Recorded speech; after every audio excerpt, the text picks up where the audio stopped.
தி Chennai சில்க்ஸின் Christmas மற்றும் new year sale. Let the celebrations begin. இன்னைக்கு நம்ம சிறுநீரக கற்கள் குறித்து பார்க்கலாம்.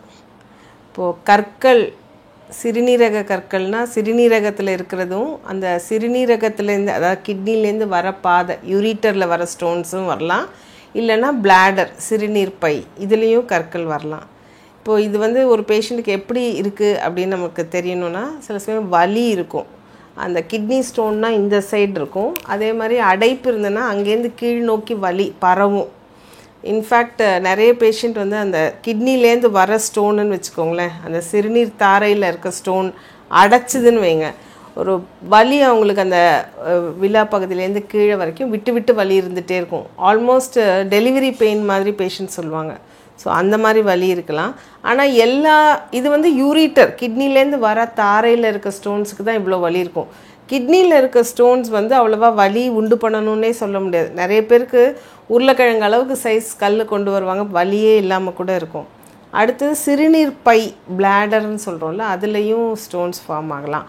அதில் ஸ்டோன்ஸ் இருந்ததுன்னா இன்வேரியபிளி கஷ்டம் கொடுக்குது. எப்படின்னா வலி இருக்கும், ஒன்றுக்கு போகும்போது வலி இருக்கும், எரிச்சல் இருக்கும், போக சிரமப்படுவாங்க, இல்லைன்னா சிறுநீரில் ரத்தம் கூட வரும். மென்னுக்கு அந்த பிளாடர்லேருந்து அந்த ப்ராஸ்டாட்டிக் யூரித்ரான்னு சொல்கிற இடத்துல போய் மாட்டிக்கிச்சுன்னா அப்படியே யூரின் போகிறதே அடைச்சிக்கிட்டு நின்றுடும்.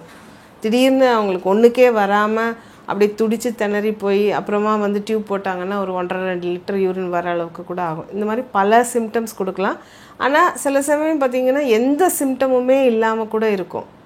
ஸோ இதை இப்போது ஒரு சிறுநீரில் கல், அதாவது சிறுநீரகம் மட்டும் சொல்லலை, அந்த ஃபுல்லாக அந்த கிட்னி, யூரிட்டர், பிளாடர், இதில் ஸ்டோன்ஸ்னால் நம்ம எப்படி கண்டுபிடிப்போம் அப்படின்றது.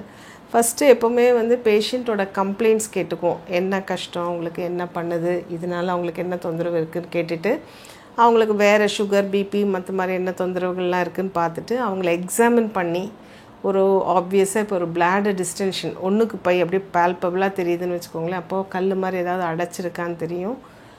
ஆணாக இருந்தாலும் பெண்ணாக இருந்தாலும் முழுமையாக எக்ஸாமின் பண்ணணும்.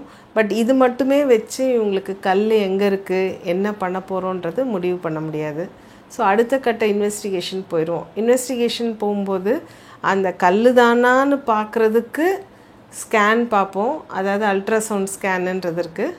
அப்புறம் அந்த கல் இன்னும் கரெக்டாக பார்க்கணும். இப்போ ஃபார் எக்ஸாம்பிள் கிட்னிலேயோ யூரிட்டர்லேயோ இருக்குன்னா கரெக்டாக எங்கே இருக்குது, அடைப்பு இருக்குதா, கிட்னியோட செயல்பாடு எப்படி இருக்குது, இதெல்லாம் நம்ம பார்க்கணுன்னா சிடி ஸ்கேன் மாதிரி எடுக்கணும். இந்த மாதிரி பேஷண்ட்டுக்கு சில சமயம் கிரியாட்டினின் பார்த்தோன்னா கொஞ்சம் கிட்னி ஃபெயிலியர் ரேஞ்சில் இருந்ததுன்னா இவங்களுக்கு கான்ட்ராஸ்ட் போட்டு அந்த சிடி ஸ்கேன் எடுக்க முடியாது. மற்றவங்களுக்கு கான்ட்ராஸ்ட் போட்டு எடுத்தோன்னா தான் அந்த செயல்திறன் நம்மளுக்கு தெரியும். ஸோ ஒரு பேஷண்ட்டை அவங்களுக்கு என்ன பிரச்சனை, அந்த கல் எங்கே இருக்குது, கல்லோட சைஸ் எவ்வளோ, அதனால் அந்த யூரிட்டருக்கு, கிட்னிக்கு என்ன பாதிப்பு இருக்குது, இதெல்லாம் நம்ம வச்சு தான் நம்ம ட்ரீட்மெண்ட் பண்ணுவோம். இப்போ நம்ம லோயர் லெவல்லேருந்து பார்க்குறோம். இப்போ பிளாடரில் ரொம்ப சின்னதாக கல் இருக்குது, இல்லைன்னா கிட்னிலேருந்து வர பாதையில் யூரிட்டரில் சின்னதாக ஒரு 5 mm 4 mm ஈவன் 6, சில பேருக்கு 7 கூட தானே வந்துடுது. இதுக்கு பெருசாக ஆப்ரேஷனோ கல் உடைக்கிற மிஷினோ எதுவுமே தேவை வேண்டாம்.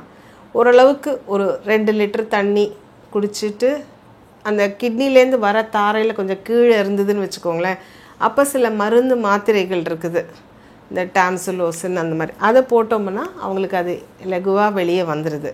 இப்போது கன்சர்வேட்டிவ் மேனேஜ்மெண்ட், அதாவது ஆப்ரேஷன் இல்லாமல் என்ன பண்ணுவீங்கன்னா தண்ணி குடிக்க வைப்போம், வலி இருந்ததுன்னா வலி மாத்திரை கொடுப்போம், வருதான்னு பார்ப்போம். இப்போது பெருசாக கல்லை வச்சுக்கிட்டு நான் இளநீ குடித்தேன், இல்லைன்னா முள்ளங்கி ஜூஸ் சாப்பிட்டேன், வாழைத்தண்டு ஜூஸ் சாப்பிட்டேன்னு நினச்சிட்டு வரணும் நம்ம எதிர்பார்க்குறது தப்பு. இப்போ நான் வாழைத்தண்டுக்கெல்லாம் எதிரி கிடையாது. ஆனால் இப்போ ஒரு நாளைக்கு நாங்கள் என்ன நினைக்கிறோன்னா, ஒரு 2 லிட்டர் அளவு தண்ணி குடிக்கணுன்றவங்க தினம் நான் இளநீ குடிச்சிட்டேன்னா அதில் எவ்வளோ இருக்கும், ஒரு 200-250 ml தான் தண்ணி, நீர் சத்து இருக்கும், அது பத்தாது. ஆர்டினரி வாட்டர் போகிறோம். அதுக்கே ஆப்போசிட்டாக இன்னும் நிறைய பேர் என்ன பண்ணுவாங்கன்னா, எனக்கு ஸ்டோன் இருந்தது டாக்டர், நான் ஒரு நாளைக்கு 5 லிட்டர் 6 லிட்டர் தண்ணி குடித்தேன். இது கரெக்டாக அப்படின்னு பார்த்தா இல்லை. 6 லிட்டர் அளவு தண்ணி குடிக்கிறது உங்களுடைய கிட்னியே பாதிக்கும். ஏன்னா அது கிட்னி வந்து அந்த 6 லிட்டர் தண்ணியும் வேலை செஞ்சு ஃபில்டர் பண்ணி வெளியே கொண்டுறணும். ஸோ அதனுடைய வேலை பலு அதிகமாகுது. தேவையில்லாமல் நம்ம அந்த கிட்னியை டார்ச்சர் பண்ணுறோம். ஸோ 6 லிட்டர்லாம் குடிக்க வேண்டாம், 2-2.5 லிட்டர் அளவு தண்ணி குடித்தோம்னா போகிறோம். So first simple conservative measures சொன்னேன். கிட்னி யூரிட்டரில் கொஞ்சம் கீழே ஸ்டோன்ஸ் இருந்ததுன்னா அதுக்கு மாத்திரை இருக்குது. அதே இந்த யூரிட்டரில் கொஞ்சம் மேலே இருக்குது, அடைச்சிக்கிட்டு இருக்குது, வராதுன்னா உள்நோக்கி கருவி இருக்குது, சிஸ்டோஸ்கோப்பி யூரிட்ரோஸ்கோப்பி போட்டு உடச்சி எடுப்போம். இதே இன்னும் பெருசு, நான் சொன்னேன் பார்த்தீங்களா, உருளைக்கிழங்கு சைஸில் கல் இருக்குது, அது வந்து இதிலெல்லாம் சரி வராது. முன்னாடியெல்லாம் வயரை ஓப்பன் பண்ணி ஆப்ரேஷன் பண்ணோம். இப்போ அது மாதிரி கிடையாது. சிறு துளை, நுண்துளை போட்டு ஆப்ரேஷன் பண்ணி அந்த கல்லை நேராக உடச்சி எடுத்து வைத்தியம் பண்ணுவோம். ஸோ எந்த விதமான கல்லாக இருந்தாலும் நம்ம அதை வந்து என்ன எப்படி இருக்குன்னு எல்லாம் ஃபுல்லாக ஆராய்ஞ்சு பார்த்துட்டு அதுக்கேற்ற மாதிரி நம்ம தீர்வு பார்க்கணும். நான் முக்கியமாக என்ன சொல்ல விரும்புகிறேன்னா, இப்போ ஒரு கல் இருக்குதுன்னு தெரிஞ்சதுன்னா அதை வந்து அப்படியே ஒன்றும் பார்க்காம விட்டுறக்கூடாது. நிறைய பேர் என்ன சொல்கிறது, நான் பயந்தேன் வரதுக்கு, அதனால் நான் பாட்டுக்கு இளநீ குடித்தேன், நான் பாட்டு தினம் வாழைத்தண்டு ஜூஸ் ஒரு 2 லிட்டர் குடித்தேன் அப்படின்னு எங்கள்கிட்ட வரும்போது ஒரு கிட்னி கல்லே ஒரு உருளைக்கிழங்கு சைஸ்க்கு வந்து கிட்னியோட செயல்திறனும் போகிற மாதிரி இருக்குது. ஸோ அந்த மாதிரி வராதிங்க. என்ன சைஸ் இருக்குது உடனே எல்லாரையும் ஆப்ரேஷன் பண்ண போகிறதில்ல. உங்களுது எந்த லெவலில் வருதுன்னு பார்த்து அதுக்கேற்ற மாதிரி பண்ணுவோம். இன்னும் ஒரு பாயிண்ட் கூட சொல்ல விரும்புகிறேன். இப்போ யூரிட்டரில் கல் இருக்குது, வெயிட் பண்ணுறோம், அடைப்பு இல்லைன்னா வந்துடும். பட் அந்த ஒரு யூரிட்டரில் கிட்னிலேருந்து யூரின் வர பாதையில் கல் அடைச்சிக்கிட்டு இருந்துன்னு வச்சுக்கோங்களேன், அப்போ அதை நம்ம வந்து அந்த அடைப்பை எடுக்கணும். ஒரு அடைப்பு கூட இன்ஃபெக்ஷன்றது வந்து ரொம்ப டேஞ்சரஸ் காம்பினேஷன். கிட்னியும் பாதிக்கும், நம்மளோட உடம்பையும் ஹெல்த்தையும் கெடுக்கும். ஸோ அப்போ வந்து நம்ம அதை கண்டிப்பாக ட்ரீட் பண்ணணும். இதில் சில பேஷண்ட் வருவாங்க, ஏன் நீ வரலம்மா, இவ்வளோ ஒரு கல் வச்சுட்டே இருந்தேன், வலி சுத்தமாக போயிடுச்சு அதனால் வரலன்னுவாங்க. ஸோ கிட்னிலேருந்து வர பாதை யூரிட்டரில் கல் இருந்து வலி இருந்து பின்னாடி வலியும் நின்றுச்சுன்னா, கல் போயிடுச்சுன்னா நம்மளுக்கு கவலை இல்லை. பட் கல்லும் இருந்து சுத்தமாக வலி இல்லைன்னா அந்த கிட்னி வேலை செய்யலைன்னு அர்த்தம். ஏன்னா கிட்னி வேலை செஞ்சால் யூரின் வந்துகிட்டே இருக்கும், கண்டிப்பாக வலி இருக்கும். அதனால் வலி இல்லை நான் விட்டுட்டேன்னு இருக்காதீங்க. கரெக்டாக நம்ம இப்போ தான் அல்ட்ராசவுண்ட்லாம் ரொம்ப நல்லா எல்லா இடத்துலையும் பண்ணுறாங்க. எல்லா கவர்மெண்ட் ஹாஸ்பிட்டல்லையுமே சிடிலேருந்து எல்லா வசதியும் வந்துருச்சு.